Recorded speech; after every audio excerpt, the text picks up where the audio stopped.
آپ میں سے کوئی آدمی اگر اس کی مدد کرنا چاہتے ہیں تو اسکرین پر دیپک کے ہلک جم کا QR کوڈ ہے، اسکین کرنے سے پہلے اسے چیک ضرور کر لیں۔ السلام علیکم ورحمۃ اللہ۔ آج میں ایک چھوٹی سی بات شیئر کرنا چاہتا ہوں جو دین اسلام ہمیں سکھاتا ہے۔ اسلام صرف عبادت کا نام نہیں بلکہ اچھے اخلاق، محبت اور انسانیت کا بھی درس دیتا ہے۔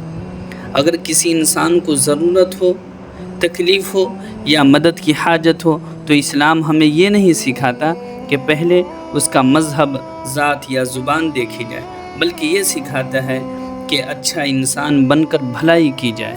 میں نے بھی ایک انسانیت کے ناطے ایک چھوٹی سی مدد کی اور اس لمحے یہ احساس ہوا کہ نیکی ہمیشہ بڑی رقم یا بڑی چیز سے نہیں ہوتی بلکہ صاف دل اور اچھی نیت سے ہوتی ہے۔ کبھی ایک چھوٹا سا تعاون، ایک اچھی بات یا کسی کے مشکل وقت میں ساتھ دینا بھی بہت بڑی نیکی بن جاتی ہے۔ ہمیں چاہیے کہ اپنے دلوں میں رحم پیدا کریں، بڑوں کا احترام کریں، چھوٹوں سے محبت کریں اور ہر انسان کے ساتھ اچھا اخلاق اختیار کریں، کیونکہ اچھا کردار بھی اسلام کی خوبصورتی ہے۔ اگر ہم سب ایک دوسرے کے کام آئیں، محبت اور خیر خواہی پھیلائیں تو معاشرہ بھی بہتر ہوگا اور لوگ بھی اچھائی کی طرف آئیں گے۔